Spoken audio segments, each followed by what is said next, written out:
نے تکبر کیا، ظلم کیا تو اللہ نے اسے نشان عبرت بنا دیا۔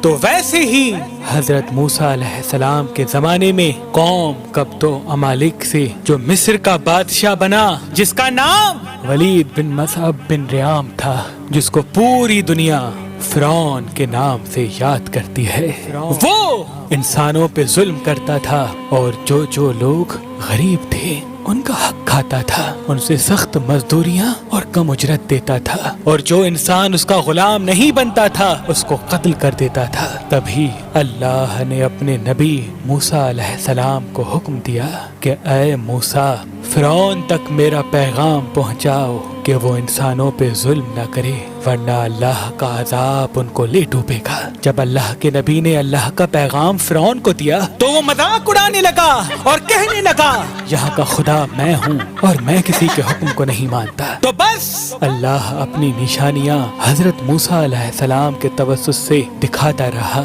اور پورا مصر حضرت موسیٰ کے معجزات کو دیکھ کے حیران ہوتا گیا۔ کچھ ایمان لے آئے اور کچھ فرعون سے سوالات کرنے لگے۔ بالآخر فرعون موسیٰ علیہ السلام کے معجزات کو دیکھ کے اس بات تک آ پہنچا کہ آج میں موسیٰ اور اس کی قوم بنی اسرائیل کو قتل کر دوں گا۔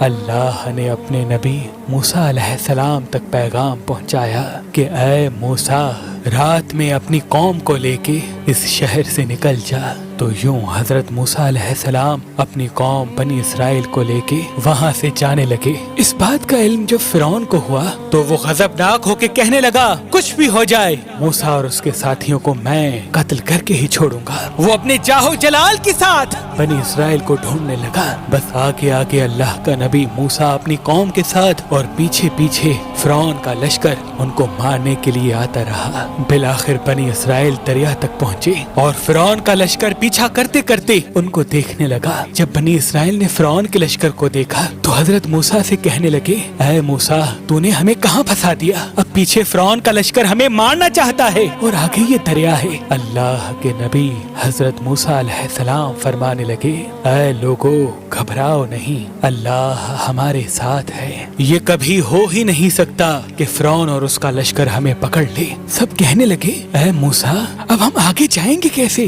بس اتنی دیر میں آواز غائب آئی اے موسیٰ، اپنی عصا اس دریا میں دے مار۔ تو بس جیسے ہی موسیٰ علیہ السلام نے اپنی عصا دریا میں دے ماری تو آدھا پانی اس طرف آدھا پانی اس طرف، اللہ نے بیچ میں رستے کو واضح کر دیا۔ تو بنی اسرائیل کے کچھ قبائل کے لوگ کہنے لگے اے موسیٰ، ہم آپس میں بنتے نہیں، اپنے خدا کو کہے کہ ہمارے لیے الگ الگ رستے بنائیں۔ اللہ کے نبی موسیٰ علیہ السلام نے اس دریا میں 12 جگہوں پہ عصا ماری اور 12 الگ الگ رستے بنے، اور وہ 12 قبائل الگ الگ ہو کر دریائے نیل سے جانے لگے۔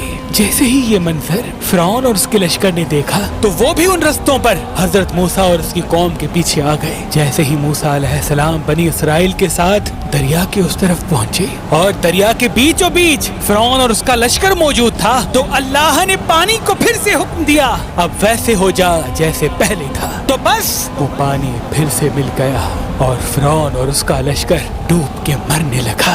یہ پورا منظر حضرت موسیٰ اور اس کی قوم دیکھ رہے تھے، اللہ کا شکر ادا کر رہے تھے، اور اتنی دیر میں فرعون چیخ کے کہنے لگا میں بھی موسیٰ اور ہارون کے اللہ کو تسلیم کرتا ہوں، میں بھی ایمان لاتا ہوں کہ موسیٰ کا اللہ بڑی قدرت والا ہے۔ اتنی دیر میں آواز غائب آتی ہے کہ اے فرعون، اب ایمان لاتا ہے جب تو دوزخ کی دہلیز تک پہنچا ہے۔ اے فرعون، ہم تیرے تکبر اور تیری لاش کو آنے والے لوگوں کے لیے نشان عبرت بنائیں گے، تاکہ ہر انسان یہ جان لے کہ زمین پہ انسان کو تکبر راس نہیں آتا۔